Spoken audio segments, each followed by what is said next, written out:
Nous sommes le jeudi 13 novembre 2025. Ici Danick Julien et votre bulletin d'information de Portneuf, Info CJSR.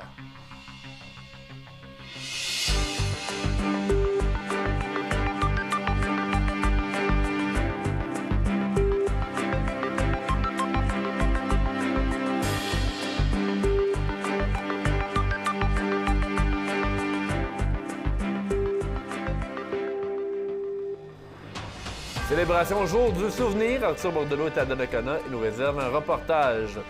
Le moulin à vent de Gronzine fête ses 350 ans cette année. Nous nous sommes rendus sur place et on discuté avec Éliane Trottier. Requalification des églises. Le maire de Saint-Valérien, municipalité près de Rimouski, était à Saint-Léonard lundi pour présenter le projet de son village. Ensuite, nous avons quelques entrevues à saveur culturelle à vous proposer avec Michael Landry et Océane Méran-Blais. Ici, on se crée des souvenirs au fil des saisons et on vit au rythme de nos passions.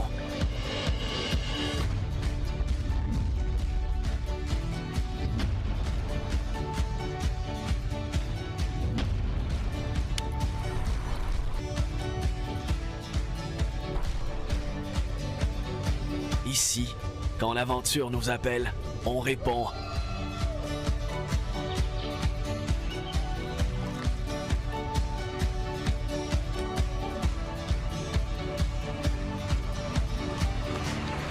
Ici, à Saint-Raymond, ma destination pour un séjour plein air réussi.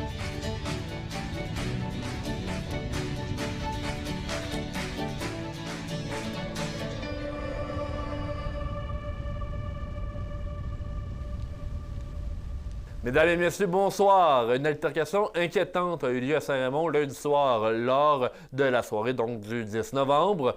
Un homme âgé d'une quarantaine d'années habitant au nord, du rang du Nord, a été poignardé par son fils de 14 ans. Les médias nationaux ont rapporté l'événement dans la journée de mardi. L'altercation a été perpétuée vers 21h lundi soir. Au moment de préparer ce bulletin, l'état de la victime n'a toujours pas pu être confirmé. Les services des crimes majeurs de la Sûreté du Québec ont été dépêchés sur les lieux. Selon les résidents du secteur, la famille touchée par le drame en question était très tranquille et ne dérangeait jamais. Ce mardi 11 novembre se tenait la journée du souvenir qui vise à rendre hommage aux vétérans qui se sont battus au nom du Canada. On se rappelle que cette date marque l'armistice qui avait mis fin au combat lors de la Première Guerre mondiale en 1918.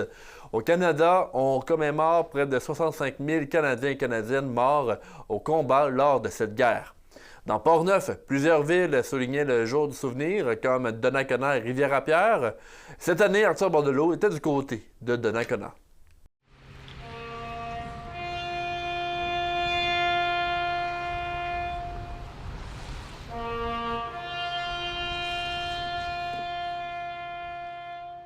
Aujourd'hui, nous nous souvenons de ceux qui ont fait le sacrifice suprême. Nous rendons hommage à ceux qui ont tout risqué pour défendre nos valeurs. Cette longue et fière tradition d'attachement aux idéaux de la liberté et de la paix se perpétue grâce à nos casques bleus avec les Nations Unies. De toutes les conditions inimaginables et souvent face aux dangers extrêmes, ces hommes et ces femmes s'acquittent de leurs tâches avec honneur et intégrité en vue de rétablir la paix dans de nombreux pays du globe. Ils ont maintenant maintes fois prouvé qu'ils sont dignes de l'héritage laissé par leurs prédécesseurs. Nous avons l'obligation de nous souvenir non seulement de ceux qui ont précédé, mais aussi de ceux qui poursuivent encore aujourd'hui ce travail important. En nous rappelant toutes ces personnes, ce n'est uniquement la mémoire de leur service désintéressé que nous honorons. Nous affirmons également l'importance de la paix et de la liberté pour le peuple canadien. C'est la 10e année que la ville de Donnacona célèbre la cérémonie du jour du souvenir, jour pour jour aujourd'hui.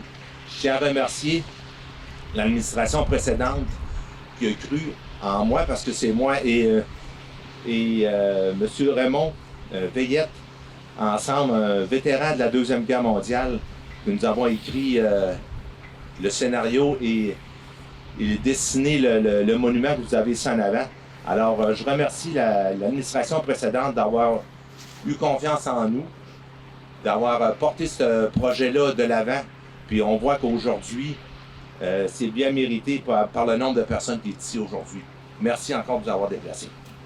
Que ce soit sur terre, en mer ou dans les airs, eh bien, les Canadiens répondent toujours présents pour aller soutenir la communauté qui en a besoin.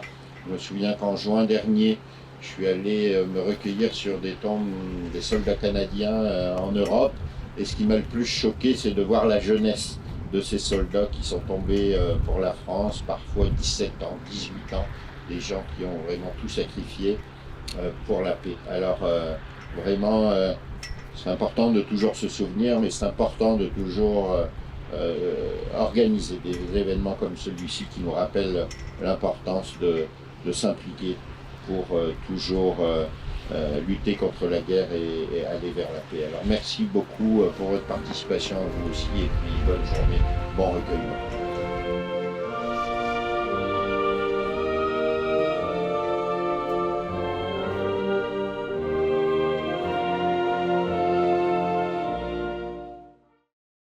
Le moulin à vent de Grondines figure parmi le paysage de notre région depuis 350 ans. L'organisme Culture et Patrimoine Deschambault-Grondines, la CPDG, a organisé le 31 août dernier une journée de commémoration au plus ancien moulin de ce genre encore debout au Québec. J'étais sur place et j'ai parlé de tout ça avec Éliane Trottier, la directrice de CPDG, en plus de discuter du court-métrage Point d'ancrage qui a été réalisé dans le cadre du 350e et qui est maintenant disponible depuis quelques semaines en ligne. Alors, nous sommes devant le moulin à vent de Grondines qui a fêté cette année ses 350 années d'existence. On vous réserve une entrevue avec la directrice générale de Culture et Patrimoine Deschambault-Grondines, Éliane Trottier.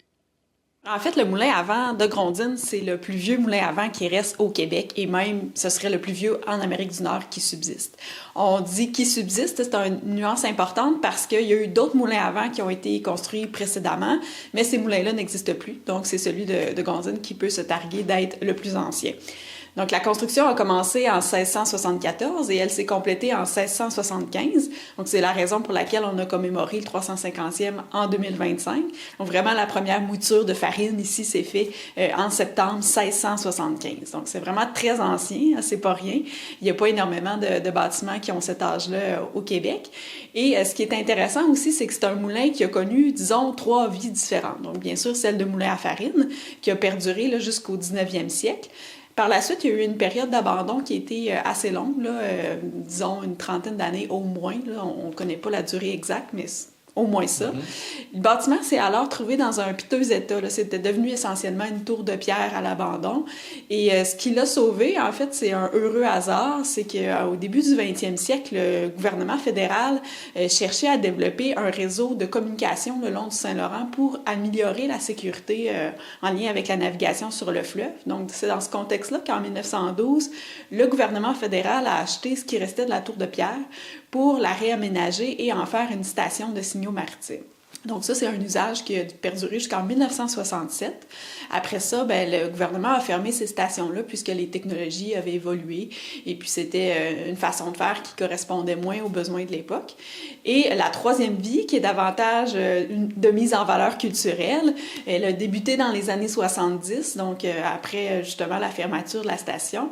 Le premier élément que j'associerais à cette période-là, c'est le projet de fouilles archéologiques qui a eu lieu ici aux alentours sur le site du premier village de Grondines. Donc, ça s'est déroulé en 72 et 73.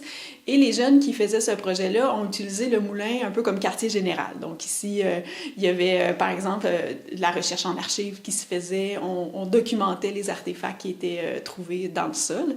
Puis, c'est après ce projet-là, dans le fond, que la municipalité de Grondines a acheté le bâtiment et éventuellement, c'est devenu un lieu d'interprétation comme ce l'est toujours aujourd'hui.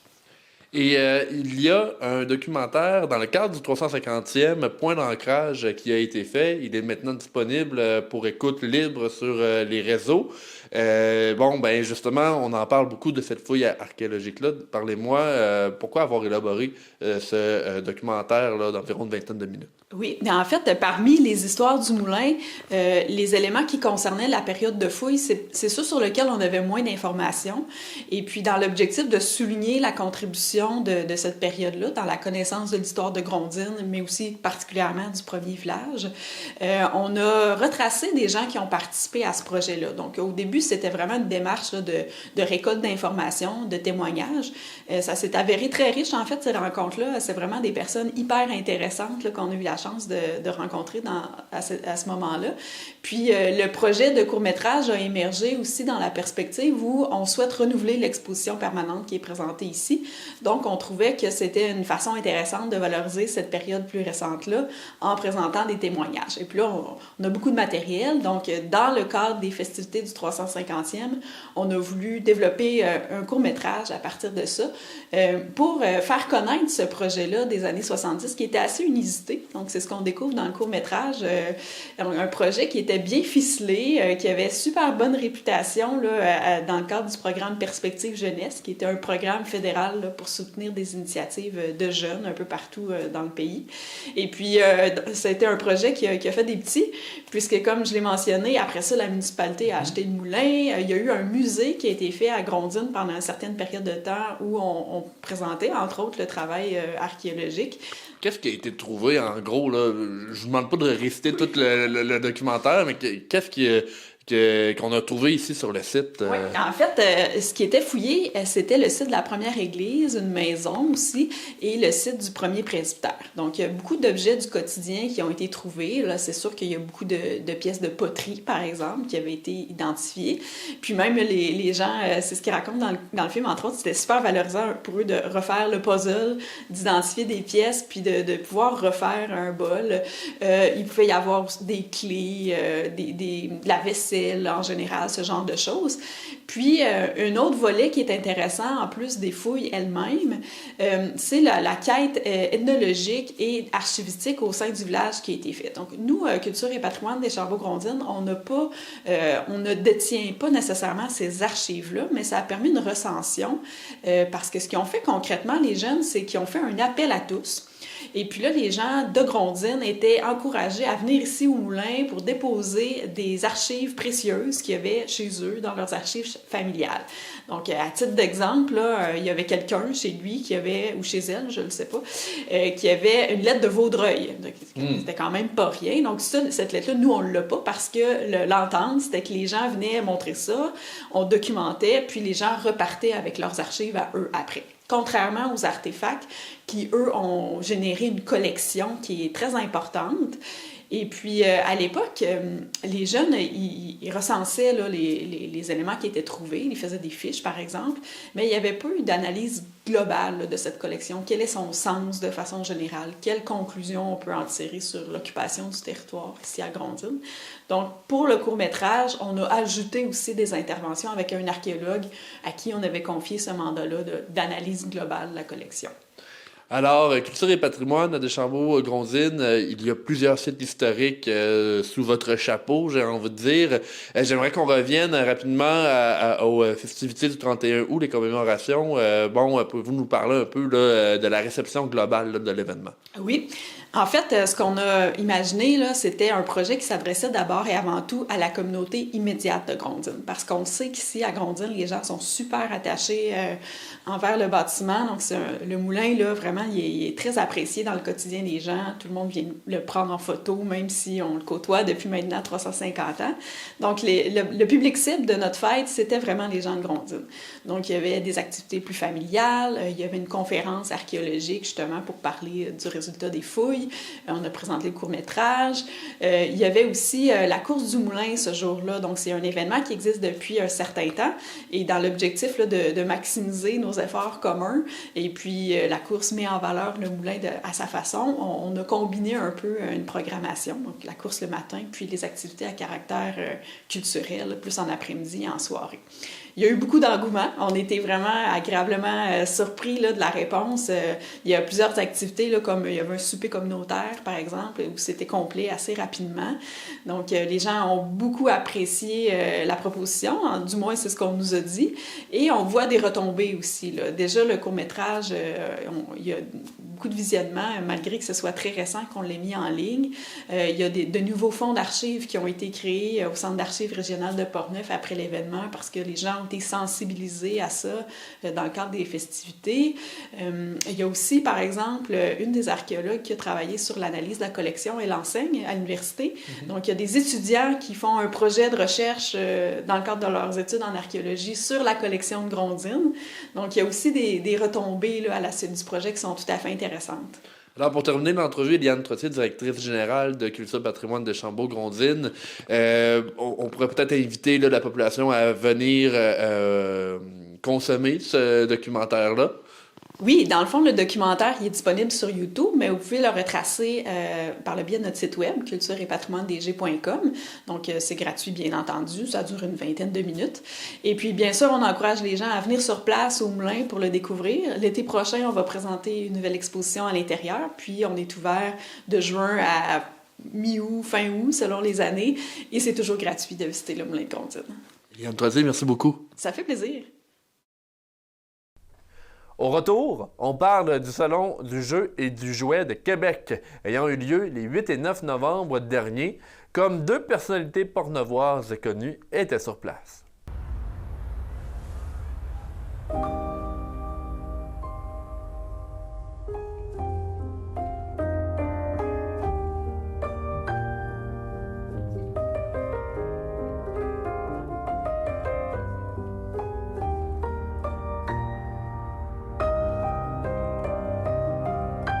Grands bâtiments s'unissent pour former l'Alliance des bâtiments exemplaires. Découvrez leur engagement à mieux consommer.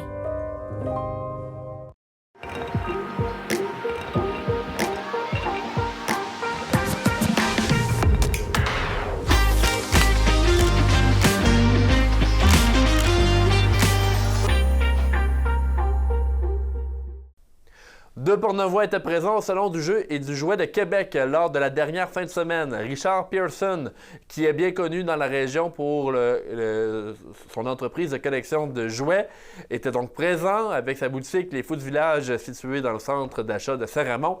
Il s'est taillé une place de marque dans le milieu. Sa passion pour les collections l'emmène à se déplacer dans plusieurs événements de la province. Il tenait un kiosque au salon. L'autre Portneuvois qui était sur place est nul autre que Mick Landry. Il était dans la Créazone afin de montrer aux adeptes de jeux de société son prototype nommé Ma Terre à moi. Je l'ai invité en studio.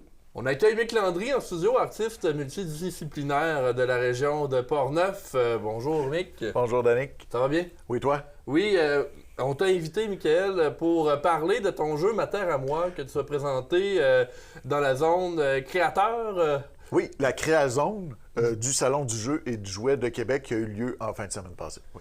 Et justement, c'était l'occasion pour toi de présenter ton prototype de jeu. Peux-tu nous parler, en premier lieu, là, de ton jeu Ma Terre à moi? Donc, Ma Terre à moi, dans le fond, moi, je suis un joueur de jeux de société aussi. Puis, je trouvais que dans le milieu du jeu de société, il n'y avait pas grand-chose au niveau de l'agricole. Oui, il y a Agricola, etc. Il y en a quelques-uns, mais je trouvais intéressant de montrer la pousse des légumes, mais aussi la revente au marché. Donc, d'avoir un système économique tout en étant deck builder aussi, où on a une gestion d'employés de sa firme et tout ça. Donc, l'idée est partie de là, de se dire, je vais essayer de reproduire le système agricole du mieux que je peux dans un jeu de société. Et puis, Ma Terre à moi est née comme ça. L'idée est née comme ça. Et justement, j'y étais au salon de jeu. Je suis venu voir ton prototype. Et il y a des gens qui sont venus te voir là, pendant toute la fin de semaine pour peut-être donner des conseils également parce que tu es encore en phase création. Là. Exactement. On a un prototype qu'on appelle, c'est-à-dire qu'on est encore dans une phase de développement où ce que le jeu n'est pas tout à fait raffiné au niveau de tous les règlements, de toutes les mécaniques. Donc, ce que ça me permettait en fin de semaine, c'était d'avoir des gens comme toi, justement, qui viennent tester le jeu, qui viennent dire leurs commentaires. Puis, chaque fois, c'était vraiment intéressant. Je prenais des notes. Puis, il y a des changements qui vont être faits à mon jeu grâce à cet apport-là de joueurs qui ont pu expérimenter le jeu avant tout le monde. Donc, c'est pour ça que le Salon de jeux et du jouet de Québec, la zone Créazone, c'est quand même assez important là, pour ceux qui veulent élaborer des jeux. Là. Tout à fait. C'est qu'en plus, ça nous donne une visibilité en amont aussi. Donc, les gens ont pu commencer à suivre ma page Facebook avant même que le jeu sorte. Donc, ça crée un certain engouement, mais ça permet aussi que la phase de développement, parce qu'on le sait, quand on est créateur indépendant, on n'a pas d'argent, on n'a pas d'équipe pour tester le jeu nécessairement. Ça permet justement d'avoir des points de vue qui ne sont pas juste notre famille, nos amis, ou ce qu'eux sont déjà vendus un peu au jeu ou à ce qu'on fait. Donc, ça permet d'avoir des points de vue aussi de vrais gamers, si on veut, de gens qui aiment les jeux, puis qui en ont joué beaucoup aussi. Puis, ça fait que moi, je suis ressorti avec 2 pages pleines, là, vraiment de notes, de choses à peaufiner, à corriger. Puis, pas juste du négatif, aussi du positif, parce que les gens me disaient « Hey, telle mécanique, ça, j'aime ça, j'ai jamais vu ça dans aucun autre jeu. » Donc, ça permet de aussi valider les bons coups du jeu. On peut parler peut-être de ta mécanique avec le marché là, qui fluctue. Oui.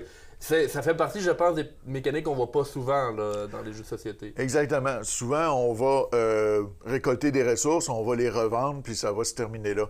Mais moi, ce que j'aimais, c'est que, dans le fond, selon la saison, selon aussi d'autres critères, il y a un marché économique un peu boursier, si on veut, qui fluctue, qui fait en sorte que ta carotte, si tu en as 20 en stock, puis tu les vends d'un coup, ça va créer un débalancement, puis la carotte, pour le joueur d'après, va se vendre beaucoup moins cher parce qu'il va y avoir un déséquilibre de l'offre et la demande. Donc, pour moi, c'était aussi, vu que c'est un jeu familial, une façon d'apporter un aspect économique au jeu. Et parle-nous du processus de création d'un jeu de société, parce que ça doit toucher à plusieurs facteurs. On peut parler j'ai juste en anglais le design, oui.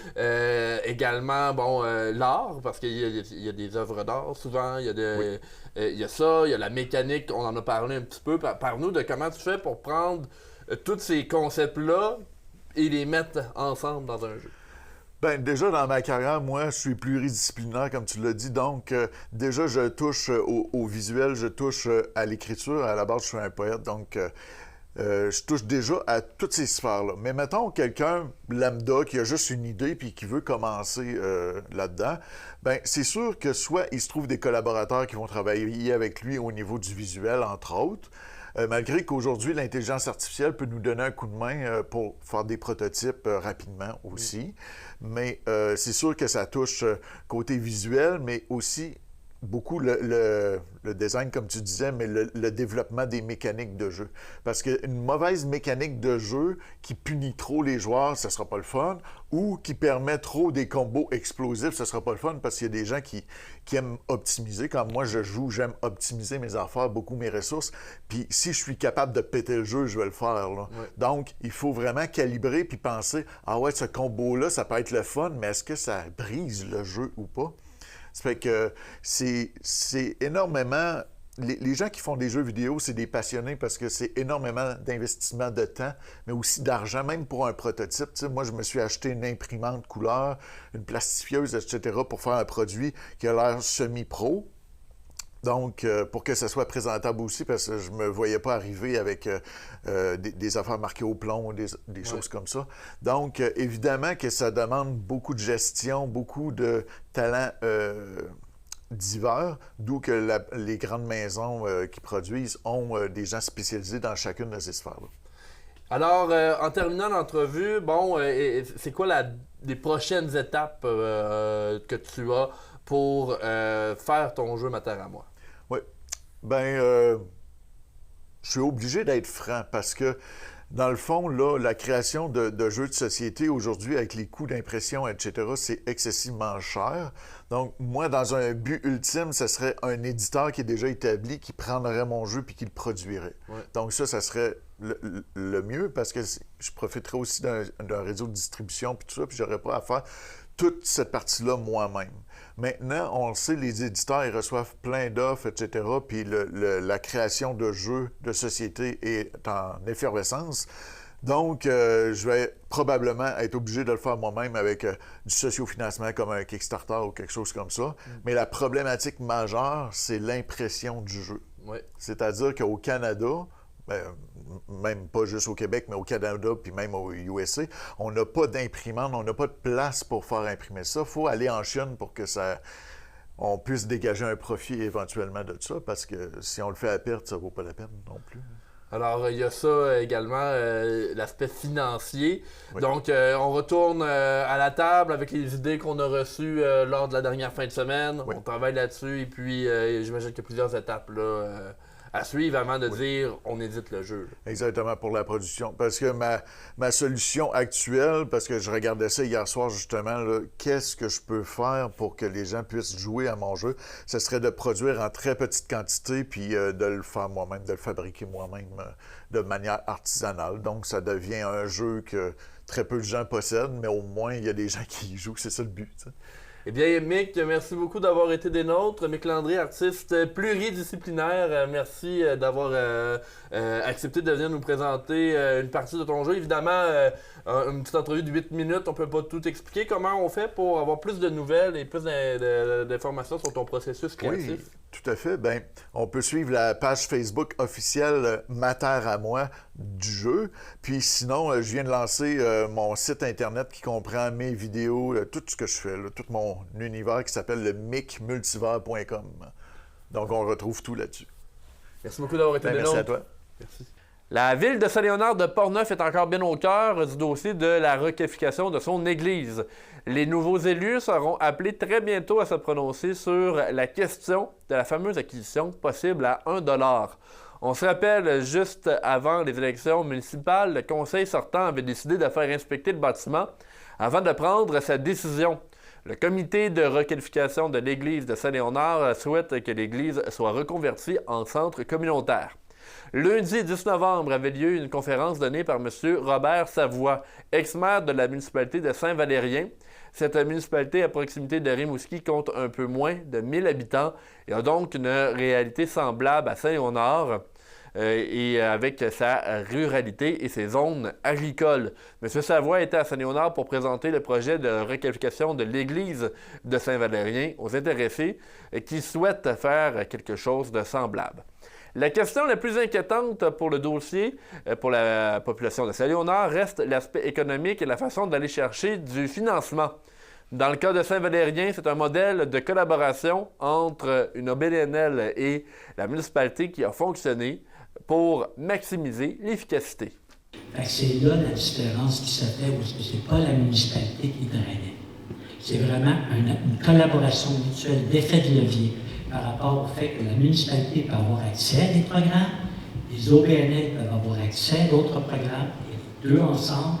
Il y a souvent même des programmes, c'est les OBNL qui les mettaient, mais sur lesquels la municipalité devait la réduction de compte. Et c'était vraiment un partenariat tout le long pour en arriver à réaliser ça. Mais en passant, au départ, ces organismes-là étaient pas habitués, ça se passe ensemble. Il a fallu qu'ils apprennent à travailler ensemble. D'en arriver à mettre en commun. Au lieu d'avoir 10 personnes qui étaient membres pour le même programme de subvention, ils ont appris à dire c'est quoi nos priorités, OK, c'est là qu'on met notre énergie. C'est comme ça que c'est fait l'effet de levier.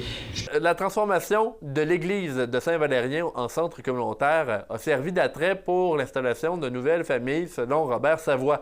La façon de créer un centre communautaire qui impliquait l'église a été perçue comme une bonne alternative éco-responsable. L'autre élément de transformation de l'église en centre communautaire, par rapport au fait que c'était dans le sous-sol. Donc, si on veut être en mesure de pouvoir avoir un espace lieu de qualité pour les gens et pour les nouveaux arrivants, c'est pas vrai que ça se fait sur un coin de rue devant une lumière rouge. L'élément sur lequel vous voyez favoriser une nouvelle famille. Donc, La marque de commerce, c'était l'environnement et le développement durable. Mais c'est pas juste le développement durable, c'est le volet aussi financier et économique, la charge au niveau de l'histoire. Très important. L'acceptabilité sociale est primordiale dans ce genre de projet, selon M. Savoie. Voici ce qu'il avait à dire à ce sujet. L'élément qui est important, je dois insister là-dessus, l'acceptabilité sociale. Il faut que les gens soient preneurs dès le départ, assis au projet. Non pas à dire j'accepte le projet ou pas, à définir les usages qu'ils ont besoin. Qu'est-ce qu'ils voudraient voir? Qu'est-ce que ça se réalise ou pas lorsqu'on assoit les gens? Qu'est-ce que vous aimeriez voir? C'était une grande consultation citoyenne. Puis de là, on avait plusieurs organismes, on va voir tous les noms tout à l'heure. Ce que je leur ai demandé, parce que je ne pouvais pas faire affaire avec tous les organismes, j'ai demandé à ce qu'il y ait un organisme d'économie sociale qui se crée, dont son conseil d'administration serait formé d'un représentant de tous les organismes. Et finalement, l'ex-maire de Saint-Valérien avoue avoir rencontré des problèmes liés à des comportements problématiques sur son chemin lors de la réalisation du projet. Il dit avoir été victime d'intimidation et de fausses informations circulant sur le web. Il a tenu à rappeler la position souhaitable des élus dans ce genre de dossier. C'est une obligation. Quand on m'a demandé, j'ai fait, ouais, il est important que les gens comprennent aussi leur rôle de l'élu municipal. Puis quand il y a des clivages, tout ça est généré souvent par quelques individus, ça vaut peut-être le temps de prendre le temps de s'asseoir et d'en discuter, au lieu de partir sur des galères à droite et à gauche. Voilà. Je ne sais pas si ça a bien répondu. La région de Portneuf a maintenant son premier lieu de retour consignation pour, vous l'aurez compris, effectuer le retour des contenants consignés avec remboursement. Le local de Portneuf a été construit donc à Donnacona, au 325 rue de l'Église, place Donnacona. Ce genre de lieu a commencé à émerger un peu partout au Québec récemment, dans le but de moderniser et d'élargir le système de consigne québécois. Le lieu de retour de Donnacona est doté d'un équipement à la fine pointe de la technologie. Les lieux de retour standard, comme celui qui a été ouvert le 10 novembre dans la région, comptent deux modes d'opération. Le premier, le retour à l'unité avec des récupératrices automatisées, à l'image de ce que nous connaissons déjà dans les épiceries. Ou le deuxième, le retour express, qui permet de déposer un sac de contenants non triés. Les citoyens qui le souhaitent pourront recevoir le remboursement par le biais de l'application mobile Consignation. Voici un extrait de la vidéo explicative. Salut, notre système de consigne se modernise. Vous pouvez maintenant retourner vos contenants de boissons consignés dans des nouveaux lieux de retour, Consignation et Consignation Plus, qui commencent à s'implanter un peu partout au Québec. Là, je suis devant un Consignation Plus, qui est le plus grand des lieux de retour. Il peut traiter un très grand volume de contenants. Ça tombe bien avec moi, j'ai deux grands sacs donc, de contenants consignés. On va aller voir comment ça fonctionne aujourd'hui. Suivez-moi. Wow! Dans les Consignations Plus, on a trois options. Le retour à l'unité, le retour en vrac et le retour express. Commençons avec le retour à l'unité. Donc, on trouve une récupératrice automatisée avec laquelle la plupart d'entre nous sont déjà familiers. La machine me demande si je vais être payé par paiement électronique via l'application mobile Consignation ou par argent comptant immédiatement. On va choisir l'argent comptant pour l'instant, mais on va revenir à l'application juste après. Donc, j'insère la canette. Et la machine me donne un coupon que je vais pouvoir échanger juste après avec le reste de mes coupons. Rien de plus simple. Si vous êtes pressé comme moi et que vous avez un gros sac, il vaut mieux opter pour le retour express. Tous les Consignations et les Consignations Plus offrent ce service. Vous déposez en gros votre sac avec tous vos contenants mélangés sur le convoyeur et voilà. Les contenants seront décomptés plus tard et votre remboursement apparaîtra sur votre compte Consignation dans les 7 jours ouvrables. Pour utiliser le service, c'est très simple. Il faut s'ouvrir un compte Consignation avec l'application mobile Consignation. Un autre Consignation est présent à Sainte-Catherine de la Jacques-Cartier. Océane Méran-Blain a lancé son école de danse country à Saint-Basile le 22 septembre dernier. Ces événements du lundi soir sont couronnés de succès, comme le gymnase de l'école primaire de la municipalité est toujours bien rempli. Je l'ai invité en studio pour parler de l'initiative. On parle danse country avec Océane Méran-Blain qui a parti en septembre 2025 son école à Saint-Basile. Bonjour Océane. Bonjour, enchantée, contente d'être ici. Bien, merci d'être des nôtres. Ton école de country a un très grand succès. Le gymnase de l'école primaire de Saint-Basile semble déborder avec certaines images qu'on va passer pendant l'entrevue. Oui. Donc, peux-tu nous parler un peu de la démarche là, pour le lancement de cette école-là? Oui, dans le fond, comme tu l'as dit, mon école a commencé en fait là, en automne dernier, 2025. Je donnais déjà des cours auparavant, mais il faut savoir que moi, je viens tout juste d'emménager ici à Saint-Basile. Je viens de la Montérégie, j'ai déjà dansé de la danse en ligne depuis un bon 3 ans. J'avais commencé à enseigner en fait avec l'école avec laquelle j'avais commencé à prendre des cours. C'était une belle opportunité pour moi, j'avais jamais commencé à enseigner tout ça. J'ai vraiment découvert une passion. Puis en déménageant ici, changement de vie, tout ça, je suis arrivée ici puis je me suis dit pourquoi pas en fait lancer ma propre école. La demande était là aussi parce qu'il y a vraiment une montée en popularité avec la danse en ligne. Donc je me suis un peu lancée dans le vide. J'ai commencé ça puis effectivement c'est un très bon succès en fait si on peut dire ça comme ça. Ça a vraiment bien fonctionné. Océane, tu es également très présente sur les réseaux sociaux. Ta plateforme TikTok est quand même importante aussi. Et j'imagine que tu documentes un peu là, certaines danses country sur ces plateformes-là. Oui, en fait, j'avais commencé, là, je me souviens plus en quelle année, mais il y a peut-être un bon 2 ans, juste à publier en fait là, des vidéos de moi qui danse dans mes soirées avec mes amis, vraiment pour le plaisir. Puis ça a monté vraiment rapidement. On est rendu à environ 14 700 personnes qui me suivent. C'est principalement une communauté en fait de danseurs, danse country, justement. Donc, j'ai comme documenté aussi le fait que j'ai commencé mon école. J'ai montré en fait l'école primaire où est-ce que je donne des cours de danse country. J'ai expliqué les démarches. J'ai fait faire des chandails aussi. Donc, je documente tout ça en fait là, sur ma plateforme. En disant la danse country a grandement évolué, ce n'est plus ce qu'on imagine. C'est-à-dire que là, c'est très multigénérationnel et c'est le cas dans les cours là, que tu donnes. Oui, vraiment. On a vraiment tous les âges. J'ai même, je pense que ma plus jeune élève, elle a en bas de 10 ans. Puis ensuite, c'est en montant. Là. On a vraiment toutes les générations. Puis c'est beau à voir. Il y a beaucoup de familles, en fait, qui viennent danser. Là. Souvent, les mamans avec leurs filles. Même les chums, des fois, des adolescentes où ils viennent avec nous. Puis fait que c'est vraiment le fun. C'est vraiment beau à voir aussi. Puis maintenant, la danse country, en fait, c'est pas nécessairement juste sur de la danse, mais sur de la musique country. Il y en a aussi beaucoup sur de la pop. On essaie de mixer les deux. Fait que ça va vraiment chercher une clientèle différente. Et au niveau de la participation, comment ça fonctionne? Est-ce que c'est une session? Est-ce que c'est des cours à la carte? Comment ça fonctionne pour assister? Comme tu dis, c'est vraiment des cours à la carte. Donc, pas besoin de s'inscrire pour une session complète. Donc, j'aime cette façon de faire-là, en fait, parce que si jamais un soir, ça ne te tente pas ou tu as quelque chose, un empêchement, mais tu n'es pas pénalisé. Fait que c'est vraiment, ça coûte 10 $ par cours en argent comptant payable à la porte. Puis, en fait, tu viens quand ça t'adonne. Il y en a qui sont vraiment là, qui sont présents à tous les semaines. Fait que ça fonctionne vraiment comme ça. Pas besoin d'inscription. Et pour l'implantation de ton école, il y a eu une entente avec, je crois, l'école primaire, là, justement, pour avoir accès à ce local qui est bondé. Oui, effectivement. Au départ, je visais une salle peut-être plus petite, mais il fallait que je me rende à l'évidence qu'avec la communauté que j'ai, il allait peut-être avoir plus de personnes, en fait. Donc, on est allé pour le gymnase de l'école primaire. J'ai contacté, en fait, le directeur. On a pu discuter, on a pris une entente. J'ai également discuté avec la ville de Saint-Basile, puisque c'est comme les loisirs, en fait, là, qui s'occupent de tout ça. Puis on a eu une entente. Puis effectivement, notre premier cours, ça n'arrêtait pas de rentrer. J'ai fait le saut. C'était un beau problème, comme on dit.